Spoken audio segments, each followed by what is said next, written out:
నమస్తే, welcome to NCN news. నేను కళ్యాణి. వార్తల్లో ముందుగా హెడ్లైన్స్. నిడదవోలులో ఘనంగా జ్యోతిర్మయి దివ్యాంగుల సంక్షేమ సంఘం ఆధ్వర్యంలో 65వ ప్రపంచ దివ్యాంగుల దినోత్సవ మాసోత్సవాలు. తూర్పుగోదావరి జిల్లా నిడదవోలులో జ్యోతిర్మయి దివ్యాంగుల సంక్షేమ సంఘం ఆధ్వర్యంలో 65వ ప్రపంచ దివ్యాంగుల దినోత్సవ మాసోత్సవాలను ఘనంగా నిర్వహించారు. ఈ కార్యక్రమానికి ముఖ్య అతిథిగా మున్సిపల్ చైర్మన్ భూపతి ఆదినారాయణ విచ్చేశారు. ఈ సందర్భంగా ఆయన మాట్లాడుతూ అవయవాల లోపం ఉన్నవాళ్లు నిజమైన వికలాంగులు కారని, అన్ని అవయవాలు సక్రమంగా పనిచేస్తూ ఇతరులకు సాయం చేయని వారే నిజమైన వికలాంగులని అన్నారు. కూటమి ప్రభుత్వం దివ్యాంగులను ఆదుకునేందుకు ఎప్పుడూ ముందుంటుందని, దానిలో భాగంగానే 3,000 రూపాయలు ఉన్న వికలాంగుల పెన్షన్ 6,000కు పెంచి మంచానికే పరిమితమైన దివ్యాంగులకు 15,000 రూపాయల పెన్షన్ అందించి వారి కుటుంబాలకు ఆసరాగా నిలిచిందని, వికలాంగత శరీరంలో ఉండవచ్చు కానీ మనసులో ఆత్మలో ఉండదని, నిజమైన బలం ఆత్మవిశ్వాసంలో ఉంటుందని నిరూపించిన వికలాంగులు ఎందరో ఉన్నారని, వారిని ఆదర్శంగా తీసుకుని దివ్యాంగులు ఉన్నత శిఖరాలకు చేరాలని అన్నారు. ఈ కార్యక్రమంలో నిడదవోలు తెలుగుదేశం పట్టణ అధ్యక్షులు కొమ్మిన వెంకటేశ్వరరావు, జనసేన పట్టణ అధ్యక్షులు రంగా రమేష్, బీజేపీ పట్టణ అధ్యక్షుడు నీలం Ramarao, BJP convener Bandi Satyanarayana, Telugu Desam party secretary Tirupati Satyanarayana, ward councillor Manupati Lakshmi, doctor Kalyan Chakravarthi, వికలాంగుల సంక్షేమ సంఘం వ్యవస్థాపక రాష్ట్ర అధ్యక్షులు అల్లాడి నటరాజు, దివ్యాంగు మహాసంఘటన్ జాతీయ అధ్యక్షులు Nanduri SS Ramesh, charitable trust founder and chairman doctor PNS Kiran, మానసిక హృదయాలయం వ్యవస్థాపకులు బలగం విశాలాక్షి, నిడదవోలు జ్యోతిర్మయి దివ్యాంగుల సంక్షేమ సంఘం అధ్యక్షులు ర్యాలీ శివ, ఉపాధ్యక్షులు విశ్వాసవర్మ, సెక్రటరీ వంగ కృపానంద వరప్రసాద్, జాయింట్ సెక్రటరీ విల్లూరి శ్రీనివాస్ మరియు కూటమి ప్రభుత్వ నాయకులు, కార్యకర్తలు, దివ్యాంగులు పాల్గొన్నారు.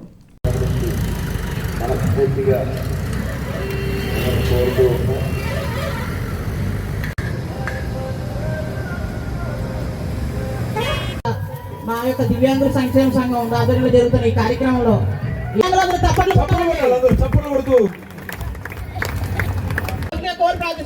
కొట్టాలండి. అలాగే సత్కరించవలసిందిగా కోరుచున్నాం. అలాగే మన పట్టణ తెలుగుదేశం పార్టీ కార్యదర్శి తప్పట్లు కొట్టాలండి. ప్రతి ఒక్కరు కూడా దివ్యాంగుల దినోత్సవ కార్యక్రమానికి ఇచ్చేసిన ప్రతి ఒక్కరిని కూడా మా అధ్యక్షులు ర్యాలీ శివ గారి తరఫున సాధారణంగా ఆహ్వానిస్తూ ఈ యొక్క కార్యక్రమం అండి. కొంచెం ఏదైనా కొంచెం సమయం కొంచెం అటు ఇటు అయినా ఇప్పటి వరకు మిమ్మల్ని వెయిట్ చేయించాం. దాని విషయంలో మమ్మల్ని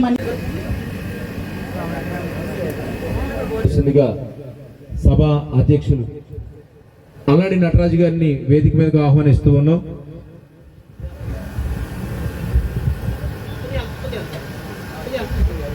దయచేసి వర్మ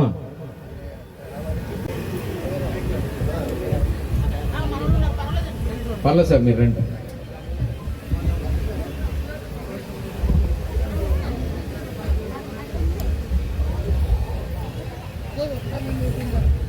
ఉదయం ఎప్పుడో బయలుదేరి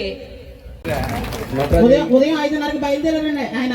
2 బస్సులు మారి ఎంతో కష్టమైనప్పటికీ ఈ యొక్క కార్యక్రమానికి ప్రతి ఒక్క దివ్యాంగుడు కూడా మీ యొక్క కరచారుల ధ్వనులతో ఇప్పుడే మన మధ్యకి విచ్చేసినటువంటి జనసేన రంగా రమేష్ గారిని కూడా వేదిక మీదకి రావాల్సిందిగా కోరుచున్నాం. వారికి ఇస్తూ ఉంటారు. ప్రతి ఒక్క దివ్యాంగుడు కూడా రమేష్ గారిని దండ వేస్తున్న శ్రీని గారు చప్పలు కొడుతూ వారిని వేదిక మీదకి రావాల్సిందిగా మా యొక్క దివ్యాంగుల యొక్క మనము 92 నుంచి క్రమం తప్పకుండా ప్రతి సంవత్సరం చేసుకుంటున్నాము. 82 నుంచి 92 వరకు ఒక దశాబ్దాన్ని UNO ఐక్యరాజ్య సమితి డిక్లేర్ చేసి ఈ దశాబ్దం అంతా హలో ప్లీజ్ కాస్తంత అతిథులు వచ్చారు కదా, వారికి మన సమాజంలో ఇబ్బందులు పడుతున్నటువంటి ప్రతి వర్గాన్ని వారి కోసం, వారి హక్కుల కోసం తీర్మానాలు చేసే సందర్భంలో దివ్యాంగులు కూడా అంతర్జాతీయంగా ఒక గుర్తింపు తీసుకొచ్చి చేసినటువంటి కృషిలో భాగంగా మనకి అంత క్రితం 95లో ఒక చట్టం ఉంది. ఆ చట్టము తర్వాత 2016లో మనకు ఒక చట్టం వచ్చింది. ఈ మధ్యలో 2007లో యుఎన్ఓ ఐక్యరాజ్య సమితి UNCRPD United nations convention on persons with disabilities దీనిపైన 50 రకాల హక్కులతోటి తయారు చేసినటువంటి చట్టాన్ని ప్రథమంలో 2017లో అమలు కోసము ప్రపంచంలో సంతకాలు పెట్టినటువంటి భారతదేశం కూడా మొట్టమొదటి. జస్ట్ 2 విషయాలు తెలుసుకోవడం కోసం చెప్పారు, అంతకన్నా మనం ఇంకా ముందుకు వెళ్ళొద్దు. దాని నుంచి 2016లో చట్టం వచ్చింది. అంతకు పూర్వము 1995లో దివ్యాంగులంటే వైకల్యం కలిగిన వ్యక్తులకి సంబంధించి చట్టం, దాన్ని ఇప్పుడు rights of the persons with disabilities act 2016. ఈ 16 చట్టం రావడానికి 2010 నుంచి 2016 వరకు ఎన్నో సమావేశాలు, ఎంతో మంది మదనం చేసి వచ్చినటువంటి ఈ 2016లో అమలైన చట్టం. ఆ చట్టం రూపకల్పనలో నేను ఫస్ట్ నుంచి కూడా భాగస్వామ్యం వహించినటువంటి వ్యక్తిగా అదృష్టంగా భావిస్తూ మీకు తెలియజేసుకుంటున్నాను. సమాజంలో సమానత్వం సాధించడానికి మనతో పాటుగా సమాజం కూడా బాధ్యత వహించి వారి సహాయ సహకారాలు పొందాలనేటటువంటిది దీని ఉద్దేశం. కాబట్టి ప్రథమంగా మన డాక్టర్ గారు తోపరాల కళ్యాణ చక్రవర్తి గారు, డాక్టర్ తోపరాల కళ్యాణ చక్రవర్తి గారు శేషగిరి హాస్పిటల్స్ అధినేత, వారు మన ఉద్దేశించి పర్వాలేదు సార్ ఫస్ట్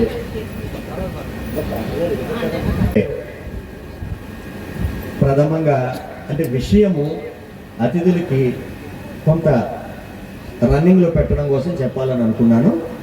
మన నిర్వాహకుల సూచన మేరకు ప్రథమంగా మన ప్రథమ పౌరులు అందరికీ నమస్కారం. వికలాంగులు అంటే అవయవాల లోపం ఉన్నవారు కాదు, అన్ని అవయవాలు ఉండి సహాయం చేయలేని వారే నిజమైన వికలాంగులు. అలాగే ఈరోజు ఈ ప్రభుత్వం వచ్చిన తర్వాత మిమ్మల్ని అన్ని విధాల సహాయ సహకారాలు అందిస్తున్నారు. దాంట్లో భాగంగా ప్రభుత్వం వచ్చిన వెంటనే మీకున్న పెన్షన్ 3,000 నుంచి 6,000 చేయటం జరిగింది. అలాగే మంచం మీద ఉండి వారి దినచర్యలు చేసుకోలేని వారికి 6,000 నుంచి 15,000 రూపాయలు అందించడం జరుగుతుంది. మీకు ఏ విధమైన సహాయ సహకారాలు కావాలన్నా మేము ఎప్పుడు మీకు ముందుండి మీకు తోడుగా ఉంటామని. వికలాంగత మీ శరీరంలో ఉంది, మీ మనసులో లేదు, మీ ఆత్మలో లేదు. మీ మనోధైర్యమే మీకు నిజమైన బలం, మీ ఆత్మ ధైర్యం. మీరు ఎప్పుడూ కూడా మన మనసులో వికలాంగులు మనం అన్న ఫీలింగ్ ఉండకూడదు. ఎందుకంటే ఈరోజు ప్రపంచంలో అత్యంత మేధావి, కుర్చీలో కూర్చుని చేతులు కూడా అవయవాలు కూడా కదలలేని పరిస్థితుల్లో ఆయన ప్రపంచానికి సైంటిఫికల్గా చేసింది ఎంతో మంది గనులు మనం చూసాం కూడా. అటువంటి వ్యక్తుల్ని మనం స్ఫూర్తిగా తీసుకుని మనం ధైర్యంగా ముందుకెళ్ళాలి. మనతో పాటు మన కుటుంబాన్ని, సొసైటీని అన్ని విధాల మన కృషి చేయాలి. అంతేగాని మనకి భగవంతుడు ఒక లోపం ఇచ్చారు అన్నీ మనం ఎప్పుడు మన మనసులో రాకుండా ఉన్నప్పుడే మనం నిజంగా ఈ ప్రపంచంలో ముందడుగు వేయగలం. అటువంటి ధైర్యంతో మీ అందరూ ముందుకు సాగాలని కోరుకుంటూ సెలవు తీసుకున్నాను. Thank you very much. ఇవాళ ఇక్కడికి వచ్చేసిన స్టేజ్ మీదకి వచ్చేసిన పెద్దలందరికీ, అదేవిధంగా సోదరీమణులందరికీ కూడా నా కృతజ్ఞతలు. మీరు 65వ వికలాంగుల దినోత్సవం 65 సంవత్సరం జరుగుతున్నందుకు ఈ వేదికని అలంకరించిన వాళ్ళందరికీ కూడా నా నమస్కారాలు చెప్తున్నాను. మీ అందరికీ కూడా నేను ఇచ్చే సలహా ఒకటే ఏంటంటే, ఇందాక చైర్మన్ గారు చెప్పినట్టు మీరెవరు కూడా ఎప్పుడు వికలాంగత అనేది శారీరకానికి సంబంధించింది కానీ మానసికత కాదు. సో వచ్చే తరాలందరికీ కూడా మీరు ఇన్స్పైరింగ్గా ఉండాలి. మీరు అందరినీ కూడా వాళ్ళని ఒక స్టేజ్లో పొజిషన్లో ఉంచాలి అనుకుంటే మీకు నేను ఇచ్చే సలహా ఏంటంటే, వికలాంగత ఓన్లీ ఫిజికల్గా అంటే శారీరకంగా ఉండేది, మానసికంగా కాదు. సో దయించి మీరు పడే కష్టాలని వచ్చే తరం వాళ్ళు పడకుండా ఉండాలంటే వాళ్ళందరికీ మీరు ఇవ్వాల్సిన గిఫ్ట్ ఏంటంటే, మీ నెక్స్ట్ తరం వాళ్ళందరినీ బాగా చదవమని, మీరు కూడా వాళ్ళని పైకి ఎదిగేలాగా. వికలాంగత ఓన్లీ శారీరకంగానే కానీ మానసికంగా కాదు కాబట్టి పై చదువులు చదువుకొని మీ నెక్స్ట్ తరం వాళ్ళందరూ పైకి రావాలని కోరుకుంటూ సెలవు తీసుకుంటాను. మన చైర్మన్ గారు చెప్పారు, అసలైన దివ్యాంగులు ఎవరికి కూడా అన్ని ఉండి సహాయపడినటువంటి వాడే అసలైన దివ్యాంగుడు అని కూడా మన చైర్పర్సన్ గారు చెప్పారు. 100% కూడా. అలాగే ప్రభుత్వం నుంచి వచ్చేటువంటి ఈ దివ్యాంగులకి, అలాగే బెడ్ మీద ఉండి లెగనటువంటి వాళ్ళకి వచ్చే కొన్ని రాయితీలు అన్ని అవయవాలు బాగుండి దొంగ సర్టిఫికెట్లు పెట్టి తీసుకోకుండా ఉంటే ఇంకొక దివ్యాంగుడికి ఉపయోగపడుతుందని మీ అందరికీ కూడా ముందున్నటువంటి అందరికీ కూడా తెలియజేసుకుంటున్నాం. కారణం ఏంటంటే, ఒక బాగున్నటువంటి వాడు దాన్ని ఆశపడకపోతే బాగోనేటువంటి వాడికి ముందుకి ప్రభుత్వానికి కానీ అలాగే సమాజానికి కానీ మనం మంచి చేసిన వాళ్ళు అవుతాం. కారణం ఏంటంటే, ప్రభుత్వం మీద కూడా మనం ఆర్థిక భారం బాగున్నటువంటి వాళ్ళు ఎప్పుడు కూడా మనం ఆశించకూడదు. మనకి పూర్తిగా గవర్నమెంట్ నామ్స్ ఏ ఉంటే దాని ప్రకారమే మనం ఆశించాలి కానీ వాడికి 15,000 వస్తున్నాయి నాకు రావట్లేదు అనేది ఎవరు కూడా దయచేసి ఆలోచించవద్దు. కారణం ఏంటంటే, దానికి కొన్ని నామ్స్ పెట్టారు. దాని ప్రకారంగా వెళ్తే మనం అసలైనటువంటి లబ్ధిదారుడికి అది చేకూరుతుంది. అది చేకూరకుండా మనం బాగున్నటువంటి వాళ్ళు కూడా కొన్ని మనం తప్పుడు మార్గాల్లో వెళ్ళి వాళ్ళ నోటికాడితే మనం పాటు చేయొద్దు. దయచేసి అందరూ కూడా అది ఒకటే గమనించండి. మనం బాగోవాలి. మనం బాగున్నప్పుడు బాగోనేటువంటి వాడిని నోటి తగ్గితే మనం తినకూడదు అనేది దయచేసి అందరూ కూడా గమనించి మనం ఎవరిని కూడా ప్రోత్సహించకుండా సరైన లబ్ధిదారుడికి లబ్ధి వెళ్ళాలనేది మీ అందరికీ కూడా గౌరవ సభ్యులందరికీ కూడా తెలియజేసుకుంటున్నాను. అలాగే ముఖ్యంగా మీకు ఉన్నటువంటి కొన్ని ఈ లోటుపాట్లు మనం భగవంతుడు మనకి ఒక చిన్న చూపు చూశాడు, మనకి జరిగింది అన్యాయం. అలాగే కొన్ని సంబంధాలు అంటే మేనమామ సంబంధాలు కానీ వీటి వల్ల కానీ కొన్ని లోపాలు ఉంటాయని డాక్టర్ గారికి దాని గురించి బాగా డాక్టర్స్కి తెలుసు. అటువంటి లేకుండా ప్రతి వాళ్ళు కూడా దూరం సంబంధాలే కానీ ఫ్యామిలీ సంబంధాలు పెట్టుకోకుండా ఉంటే కొన్ని ఇలాంటి రాకుండా ఉంటాయి అనేది కూడా మీ అందరికీ తెలియజేసుకుంటూ, ఇంకా పెద్దలు చాలా మంది ఉన్నారు మాట్లాడవలసిన వారు, వారికి అవకాశం ఇద్దాం.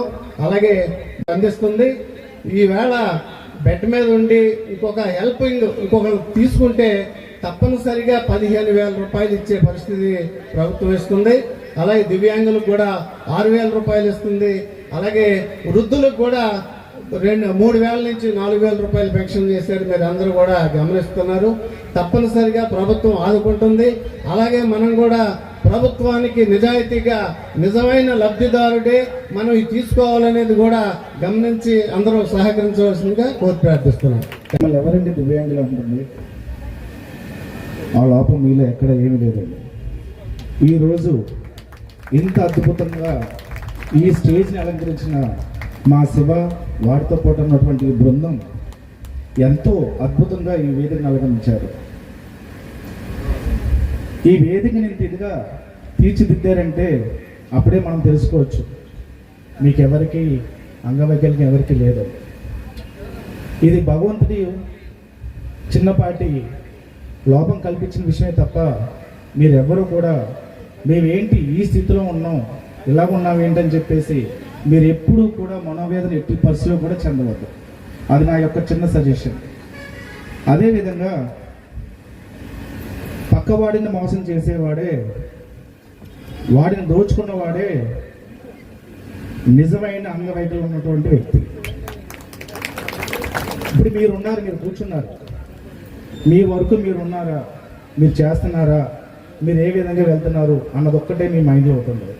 అటువంటి and at the same time భగవంతుడు మీకు ఒక తెలియని శక్తి మీలో ఇచ్చాడు. భగవంతుడు ఆ శక్తిని ఉపయోగించుకుని మరిన్ని ఉన్నత శిఖరాలకి మీరు వెళుతూ మీ తోటి వారిని కూడా చేపట్టుకుని మీరు తీసుకెళ్ళాలని చెప్పేసి ఆ బాధ్యత మీరు కూడా వేసుకోవాలని చెప్పేసి కోరుకుంటున్నాను. ముఖ్యంగా మీరు ఎప్పుడూ ఒకటే విషయం దృష్టిలో పెట్టుకోవాలి, ఆత్మస్థైర్యం. మీలో ఎంత ధైర్యాన్ని పెంచుకుంటే అంత ధైర్యం మీలో ఇముడతారు. మాటలు చెప్పినంత ఈజీ కాదండి మీలో ఆత్మస్థైర్యం చెందుకోవడం. మీ కూడా ఉన్నటువంటి పెద్దలు అవనే లేకపోతే వాళ్ళ తల్లిదండ్రులు అవనే ఉండేవారు ఎంతమంది కూడా ఉండే వ్యక్తి ఎంతో ఆత్మస్థైర్యాన్ని మీకు అందిస్తుంటారు. ఆ ఆత్మస్థైర్యాన్ని మీరు నిలబెట్టుకుని ఇప్పుడు ఇందాక మనకు ఒక ఆయన కూడా చెప్పారు సైంటిస్ట్ అయ్యారని చెప్పేసి, స్టీఫెన్ హాకిన్స్. ఆయన కూడా మన స్ఫూర్తిగా తీసుకుని మన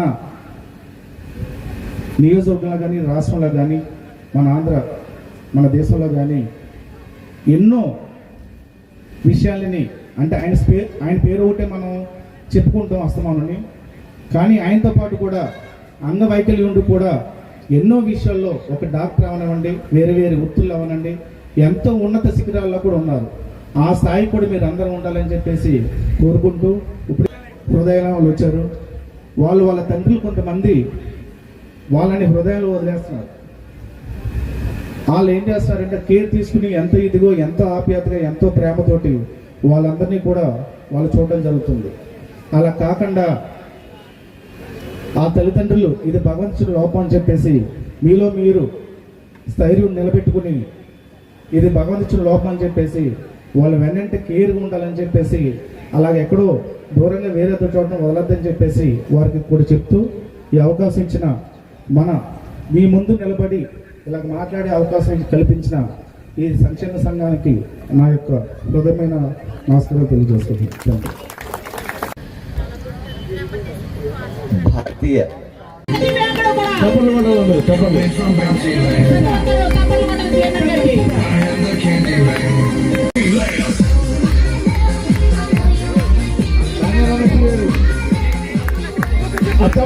చెప్పండి హోటల్